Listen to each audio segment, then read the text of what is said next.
Hello and welcome.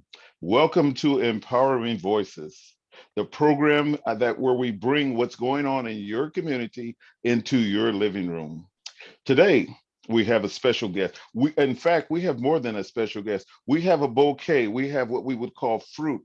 We have what has been extended at the end of the vine and is ready to yield what it has produced, fruit. We have a bouquet.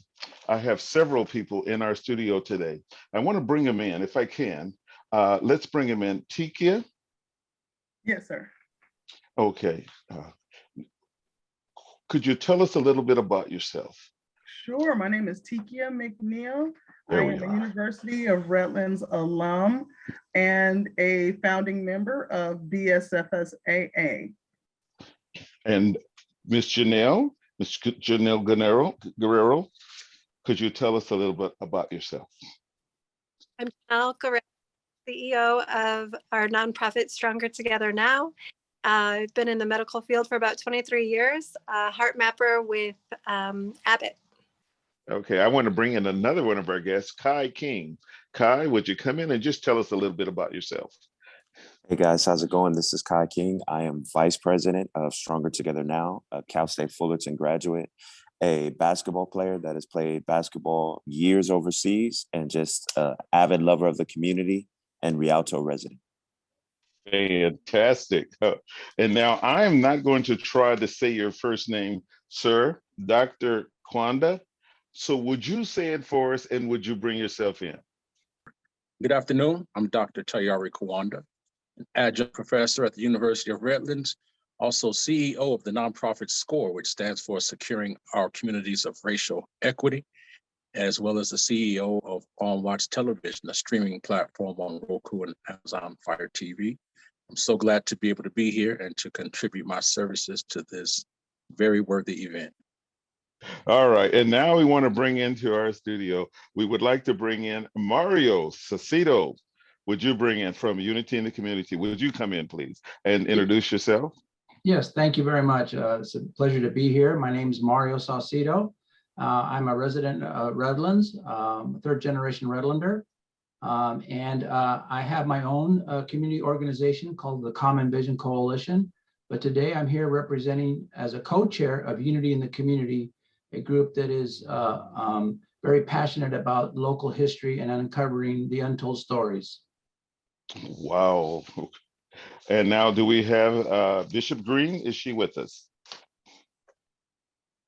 Would you come in and introduce yourself? All right, praise the Lord. I'm Oh, excited about being on with you today. I'm Bishop Jackie Green. I'm executive pastor, co-pastor with my husband, Pastor Anthony Green.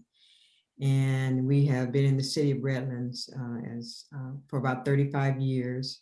And our church is celebrating 130 years. We're the oldest African-American church in Redlands and the Inland Empire. But very invested in unity in the community, as with Mario having helped to found that organization a couple of years ago.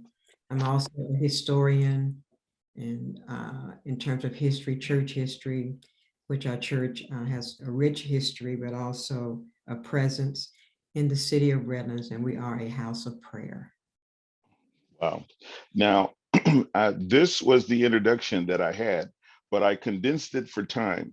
I said, this is the first program where I've ever hosted where we have history, we have education, we have religion, we'll call it religion, and we have an historical event that we're going to talk about. I mean, we have everything. We got the community, we have resources, we have everything in this meeting here. And so now, having said that, I want to celebrate the topic that we pulled everybody together for, and that is Juneteenth. Would someone take the liberty of explaining to the community what Juneteenth is? I can tell you that, again, I'm very happy to be here to be a part of this event. I've had the privilege of hosting a few Juneteenth events in the past before it was a national holiday. And Juneteenth is near and dear to me and many people in my community because it signifies the ending of slavery for so many people in the United States. As many folks know, for those that don't, after the Civil War ended, there were still many slaveholders who did not reveal that slavery had ended, partially with the Emancipation Proclamation, we'll say, but definitely with the 13th Amendment. And it was in 2 years after the ending of slavery that forces entered Galveston, Texas, and let the slaves that were still in bondage there know that they were free. And that happened on June 19th. And so we have celebrated that day in the African American community and the extended community for years. And now it's a national holiday. Now, I've got to ask that question. That was a local event. It happened in Galveston, Texas. How did it become a national event? How did it grow? What made this day, this event, transcend to such magnanimous status? Well, as slaves in that area discovered that information, it spread. Just as African Americans spread across the nation, the news of that event spread. And so you had several communities across the United States that would celebrate that locally in their own individualized communities and individual ways. And it's still happening. Some of them are very old. There's a few in Texas, especially, that have a long tradition of celebrating that day. So word of mouth initially, right? We didn't have the internet like we have today. We didn't have technology that we have today. So it was spread through word of mouth, just the way that the ending of slavery was spread via word of mouth as more slaves found out, and as they transitioned off plantation, as the news spread, as commerce spread, the news of that historic event also spread with it. Now, I heard the word celebrate. How do you celebrate Juneteenth? How did they celebrate it? How do we celebrate it to now? Maybe we can bring both of them together, but could you elaborate on that? Or could someone elaborate on that? I don't mind taking that one. Sure. I had the honor of being taught about how to celebrate Juneteenth by Miss Opal Lee, who was a part of our Juneteenth celebrations last year and who stood at the right hand of the president when Juneteenth was signed into to become a national holiday. Opal Lee expressed that several Southern states have been celebrating with music and food and prayer and commerce, multiple different ways of celebrating. And traditionally, it was to celebrate was to have red foods, and that which it was something that I did not know, and I just recently in the last year found that out, and I'm very excited to be a part of the celebration this year that will embody all of those things. Okay, sneak question here. Is that where red velvet cake come from? Ah. I was just going to mention that. Yeah, I was just going to mention that. You get some of the best red velvet cake around Juneteenth. Absolutely. Oh, Okay, so a red soda pop, cherries, red anything on that day. Yes, sir. Yes, sir. So I heard celebration was dancing, music. Again, now Bishop, was there some of those songs that were being sung in the community, Go Down Moses and things such as, was that a part of the Juneteenth celebration? Absolutely. And I don't see how we could really totally celebrate Juneteenth without the church, the history of the church, the history of our faith.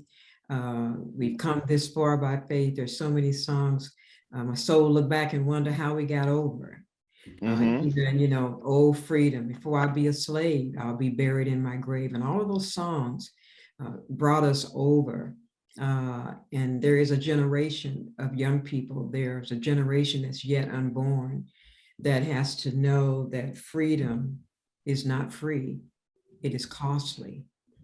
And though we're going to celebrate and there'll be food and all of that, but underneath that, there was bloodshed and there was pain and bondage. And so we celebrate it because we've come this far, but somebody paid the price for freedom. And we never want to, forget that. I like what you said. I got to go back to Opal Lee. How old is Opal Lee? I believe this year, when I met her, I believe she was 93. So she should be 94 or 95 now. I'm saying that because I'm not exactly sure what her birth date is, but I do know that for a 95-year-old woman, she is more active than a lot of us are today. She was in 3 different portions of our last year's celebration virtually. And as soon as she ended her interview with us, she was requested to meet Joe Biden at the White House. And she left us and she was there. Our last event ended on, I believe it was Thursday, and she was on Friday on television having the bill signed. Oh, a bill signed. Mhm. Someone explain what bill did she have signed in connection with Juneteenth? Well, I believe it was only to have it actually federally celebrated. The holiday is a national holiday and should be added to all calendars. Now we should have a day off. Everybody should have a day off. Now, the last I heard, it was 45 states that were recognizing Juneteenth. 45 states. And now I'm understanding that there was a bill signed by the President of the United States to recognize Juneteenth. Is this correct? That's correct. Well, so Juneteenth went from a local event, and now it has gone statewide.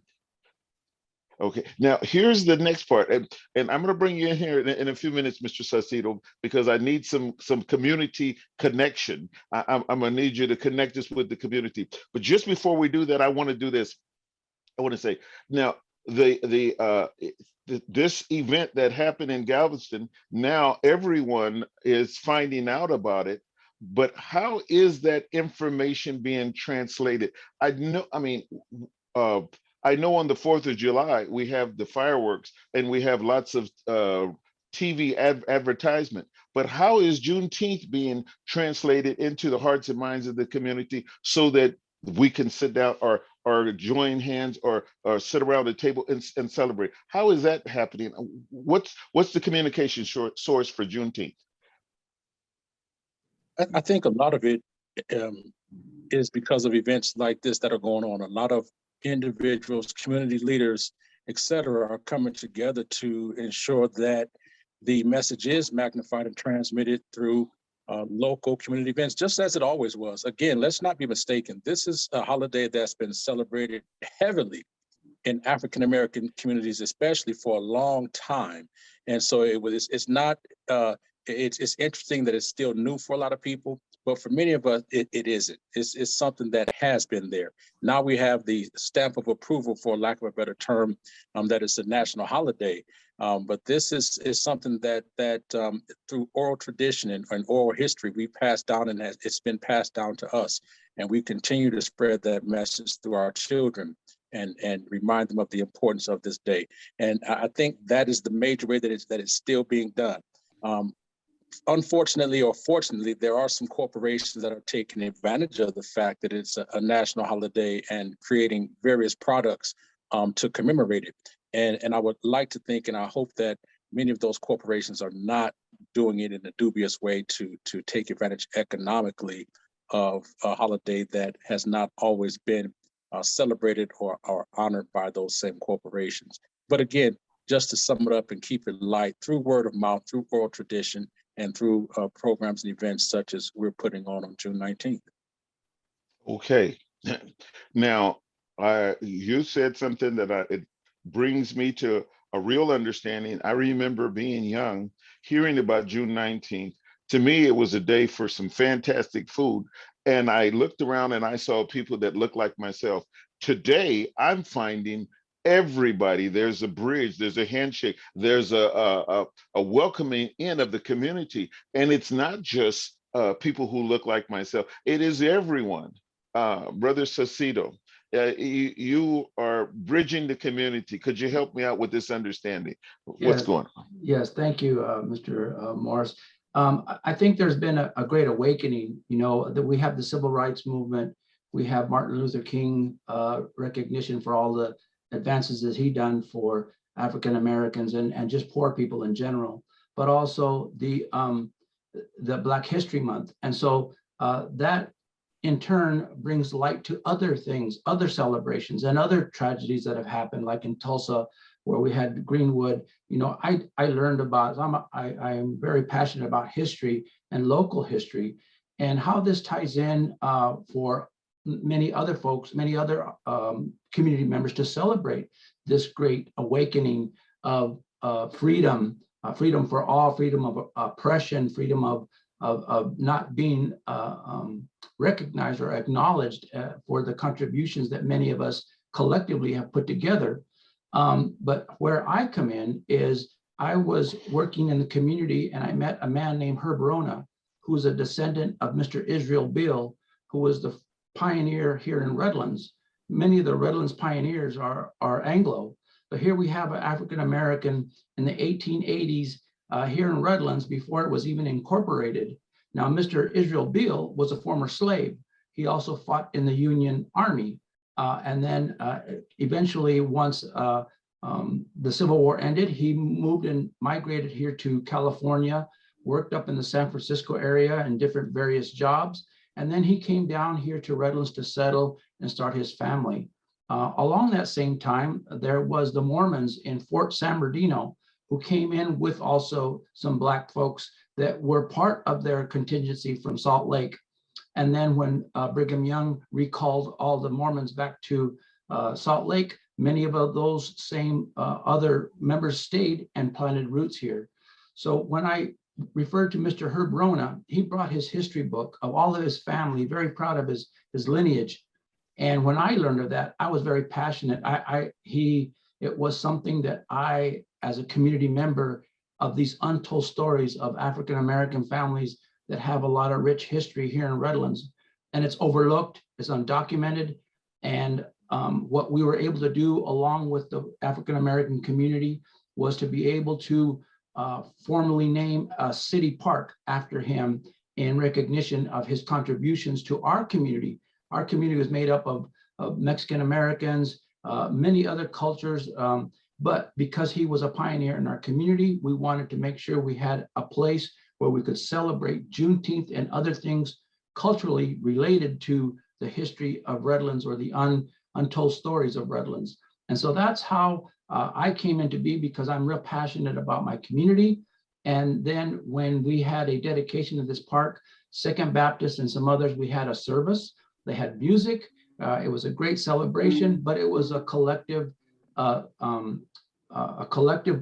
project, both of all community members coming together and recognizing here was an African-American pioneer that was a former slave and now is recognized with a park where we could do the celebrations. And as a side note, Redlands is the only west of the Mississippi that has a Lincoln Shrine commemorating Abraham Lincoln's contributions as a president and freeing the slaves and ending the Civil War here in Redlands. So it's very appropriate that we as a community regionally recognize the long history that we have roots here, we meaning our collective we, but also the African-American community has a lot to celebrate. Now, that brings me to this question, and I'm going to leave this open to the panel. Anyone can jump in. What happens when you don't memorialize an event that turned history and changed lives? I'll just start off by, you lose a sense of place and a sense of value. It's like your contributions didn't matter or they weren't significant. But what the reason why I and others along this panel are passionate about is that we have this to pass down to our future generations so that they don't forget, so that these stories, these recollections, these moments of history are recognized and acknowledged like June 19th, Juneteenth. Thank you. Ms. Guerrero, I'd love for you to weigh in. I'm going to give you freedom.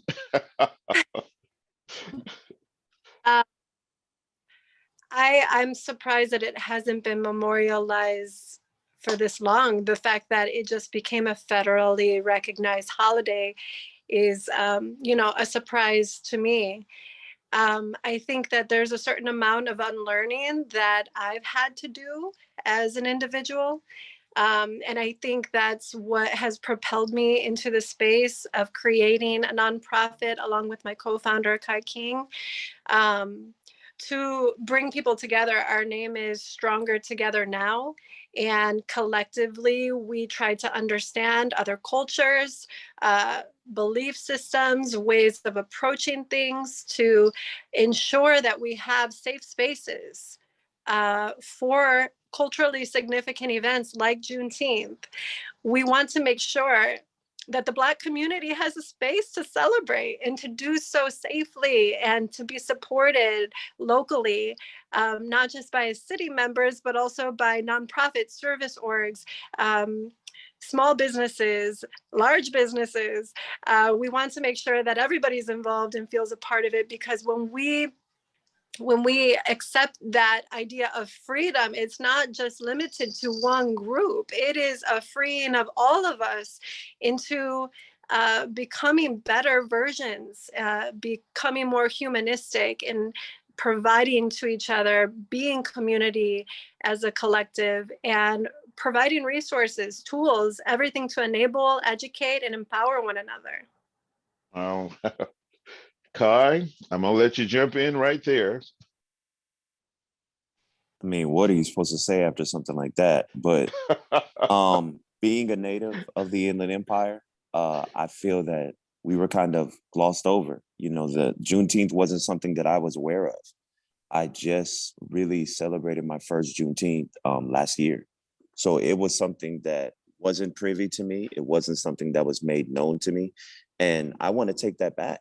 I want to take this opportunity back to celebrate my culture, to have a day for us and for our communities. I think that it's really important, like Mario said and the other panelists said, to really just be able to kind of write your own story and have your own narrative, and to have safe spaces for your community. I think what happened to Black people, which is unfortunate, is we've been through everyone's community, and every time that we had our own, it was burned, it was marginalized, it was just ransacked. So this is a unique opportunity for us and our culture to say, this is something for us, this is our baby, this is our history, and that we want to, continue to make this known, and to make this something that we're going to be doing for, future generations. This is our time, and this is our opportunity. And I'm definitely excited for that opportunity to be one of the first groups in the Inland Empire to celebrate an event of this magnitude. I'm going to talk about celebration in just a few minutes, but I just want to make this comment about what you said. You came in last year. You came in at a time when it was inclusive. So you came in at a really, really nice time. Yeah. Dr.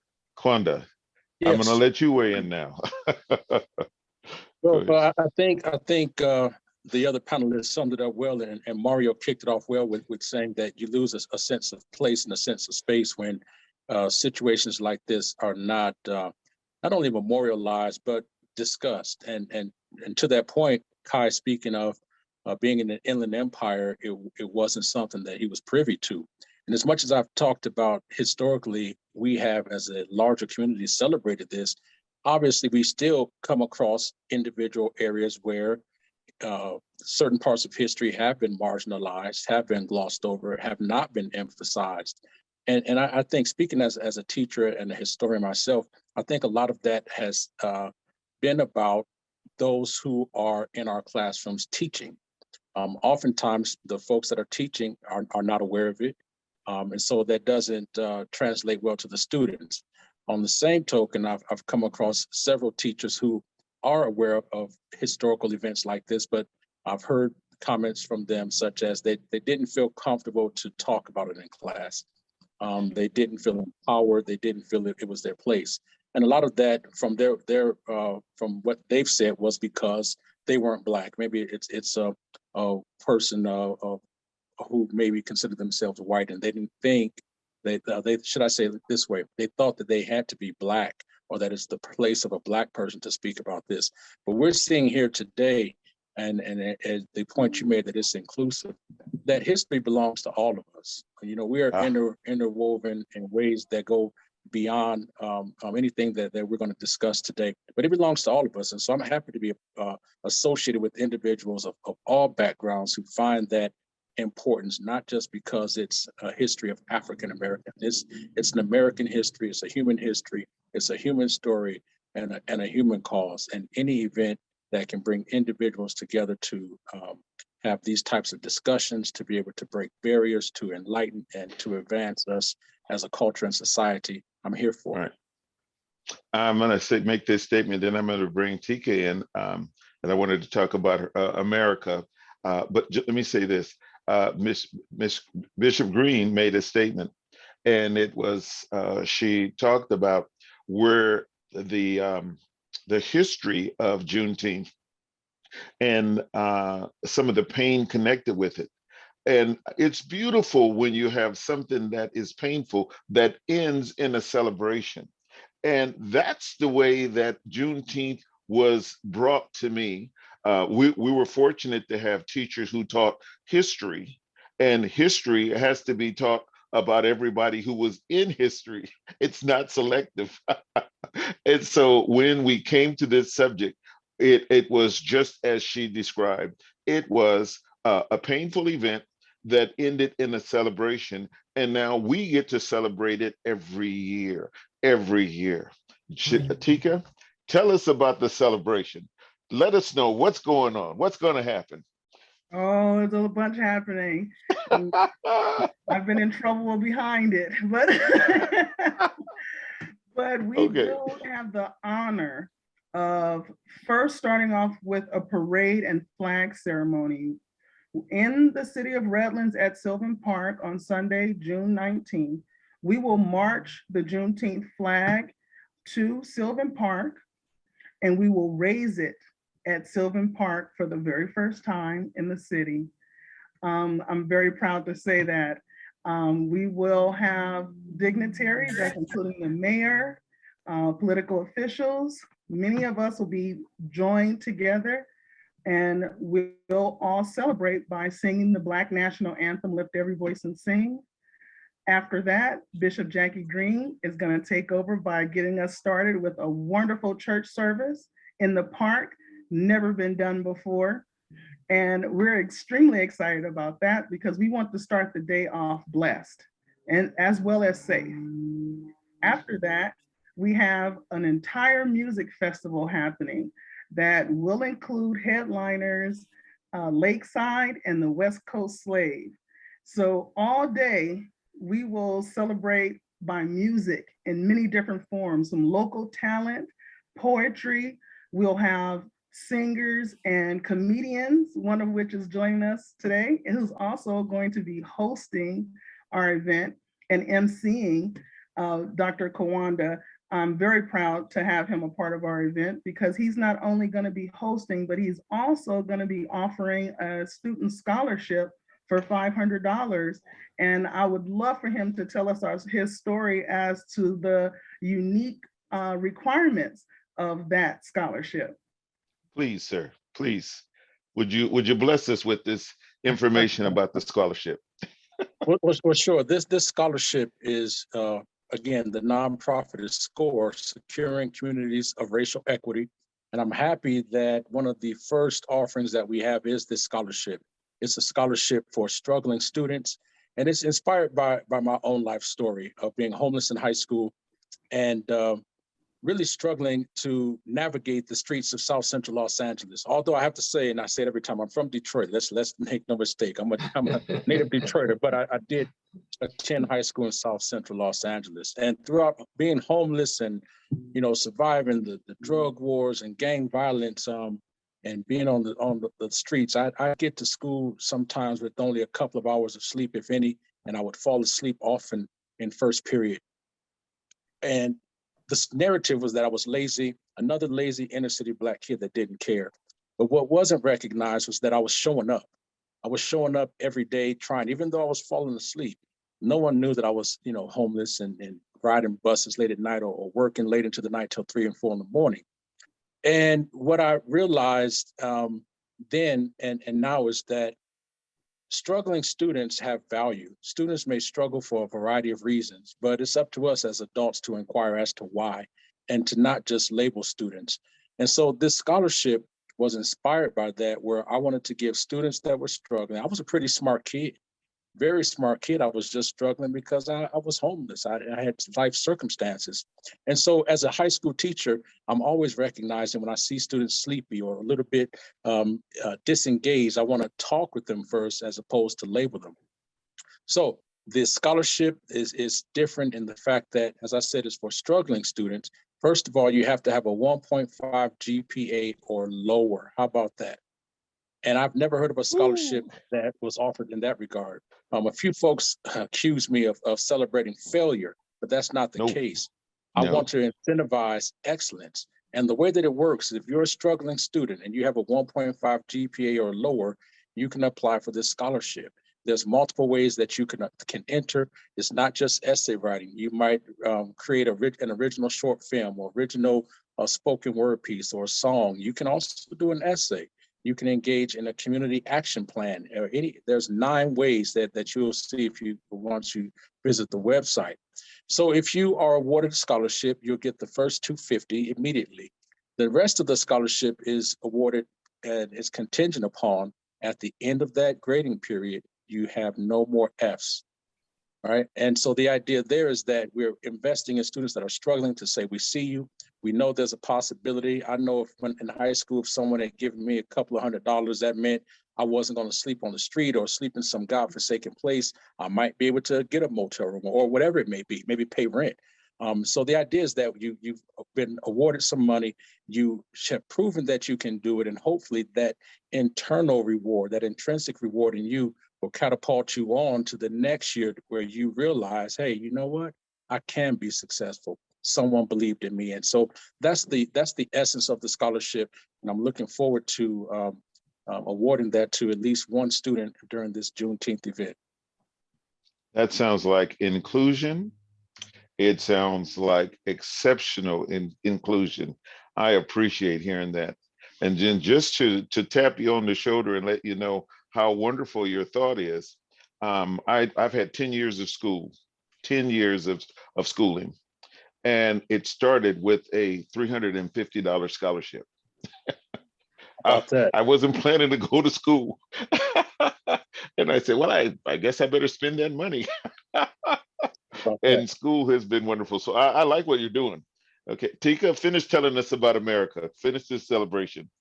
So from there, we will, I think, Janelle, I think we have dancers. We'll have the mayor. I think Joe Baca is also going to be attending our event.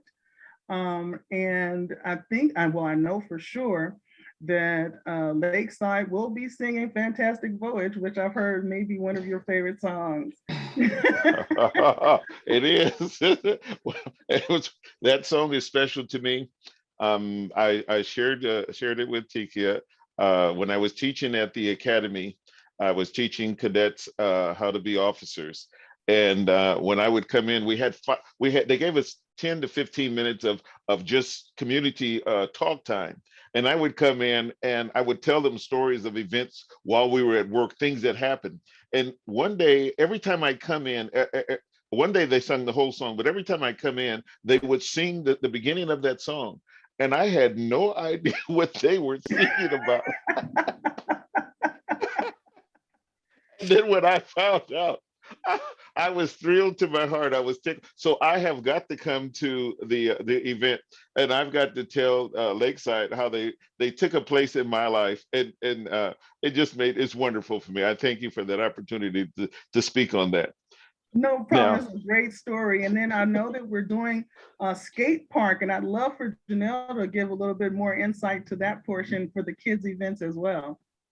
Absolutely. Yeah. So we will have, they are a local skating community in San Bernardino. They're taking over the skating park. So that's going to be open from 8 a.m. to 8 p.m. They're just going to be skating their hearts out all day. This is a wonderful opportunity for them. They don't really get to be at the Redlands skate park very often, so they're super excited about that. We have a number of activities planned for the kids. Super Abilities, which is another nonprofit. They provide tutoring to children ages K through 12. They will be providing all the games that we need on hand. So they have 3 different 10 by 10 vendor booths and a lot of games that they're going to be providing. We have the Artlands with a hands-on button making and screen printing t-shirts. We have a martial artist who's going to be doing hands-on with kids to kind of show them the ropes with different MMA styles. And we have a dance team from San Bernardino as well, who will be pulling in kids and getting them moving and having some fun. We'll have some jumpers as well as other activities, cotton candy, popcorn, all of that on site. Let me say this. I want to say thank you to everyone. And then I want to say in advance, thank you to everyone in our audience that's going to come out. Very, very, very festive, informative, historical, tremendous memorial event. I want to say thank you in advance for coming out. And then to the cast that we have with us right now, I just want to say thank you. I hope you felt at home on the Empowering Voices. I hope you felt like we want to invite you back, because we want to talk about how well things are going. I know each one of you has a nonprofit. We can bring you back for your nonprofit, because that's one of the things we do. We preview what's going on in the community in the living room. So I want to say thank you. Is there anything anybody needs to say before we sign off? Anything that if I didn't ask the question and you didn't speak it up, and when we close off, you're going to say, oh, I wish I had said that. This is our opportunity. Yes, Saucedo, please come in. Let's do this. Yes, thank you very much, Mr. Morris. I think I would be remiss if we didn't recognize the work that Dr. Jennifer Tilton has done in her race and ethnic studies, in having her students do a lot of the research of these families through the census, and we thank her for that. And then the other thing I wanted to say was, because there has been, you mentioned, and Bishop Green mentioned it as well, the pain and suffering turns into celebration. You know, this national trend of different violence happening to different communities has awoken our youngest generation. And if they're not being taught in school the real history, and so now they're questioning their institutions. Why haven't you taught us this? Why haven't you taught us that? And so I think we owe it. I think our young generation is moving that ball forward with their advocacy, with their momentum, and just their energy. So I think that's important to acknowledge as well, is that they are our new civil rights of generations who are forwarding that. And so we, as older generations of the 60s and 70s, we need that energy. And so we appreciate that what this has actually spurred and has ignited across the country. Hey, very good. Yes, ma'am. Chime in. Oh. Sorry. Go ahead, Bishop Green. Oh, okay. I think it's stirring some things up. But I wanted to say, as we've been preparing for this Juneteenth celebration, I was looking at Kai King. He's like one of the ages of my grandsons, and what he was saying, he didn't know anything about it. I think that the Emancipation Proclamation, and when Abraham Lincoln was shot, and it was 2 years before slaves got the word, it says to me that freedom is still unfinished work.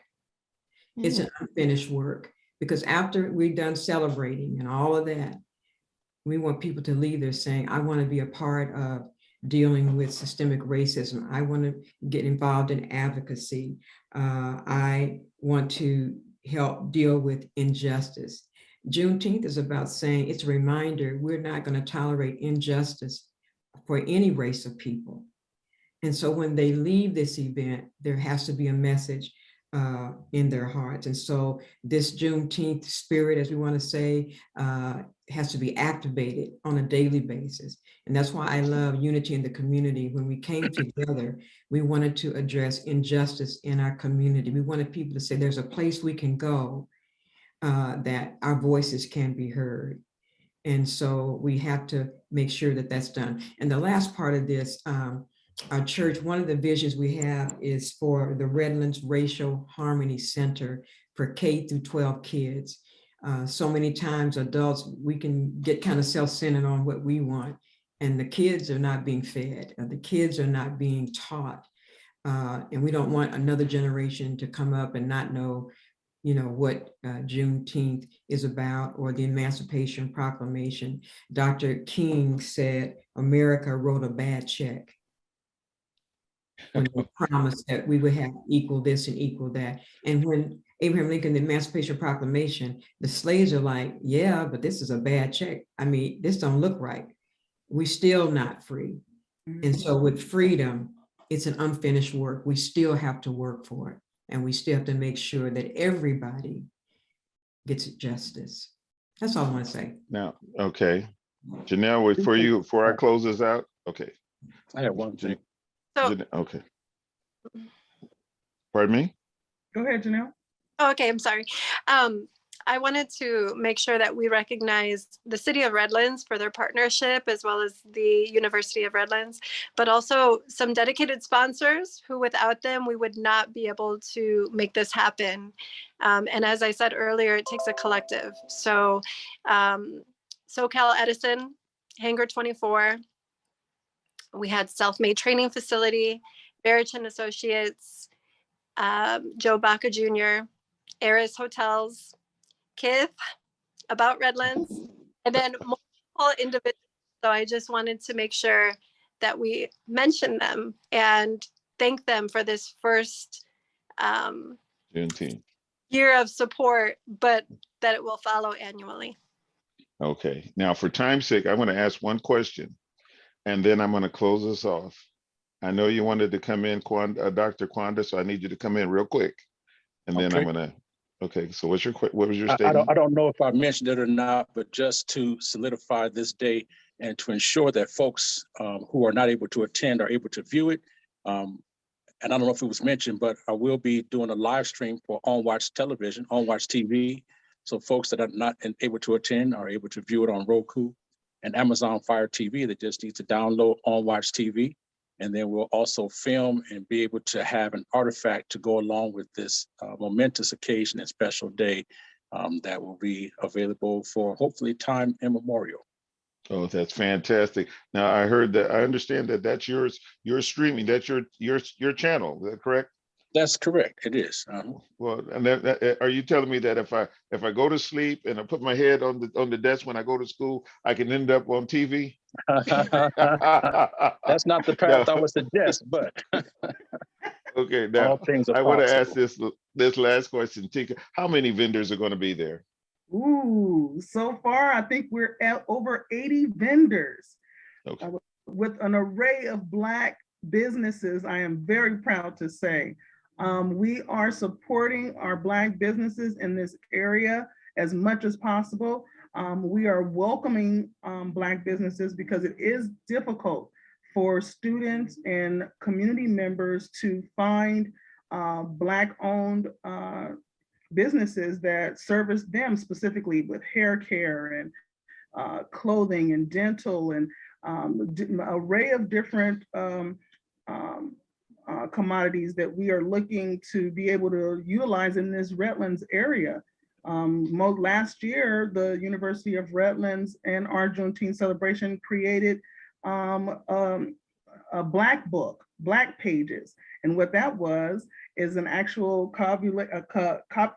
collaboration, of Black businesses that are in the area for new students and people who move to the area to be able to find the products necessary for their families. So I'm very proud that we have many food vendors. And okay, you said the magic word. You said the magic word. Yes, sir, with Southern cuisine. And we also have, of course, we have to have tacos. Without tacos, where would California be, right? And we have a bunch of vendors. I'm very proud of our team. I want to thank all of us. I know that we've had several meetings, but I do want to thank all of us for the collaboration. It's been a long road. We started planning this last year. We've been fighting in so many different arenas to make this happen, and it's happening, and it's going to be a wonderful event. I want to see everyone in the community plus some there. So I'm excited that we're going to be sharing this year with everyone. Let me say this. Thank you all for coming on. I know this to be a fact. You never live larger than the image inside of you. And what you're doing is you're creating image, a very, very positive image. I want to say thank you. And then I want to thank my audience for stopping in and viewing this wonderful television program today, Empowering Voices. Thank you all.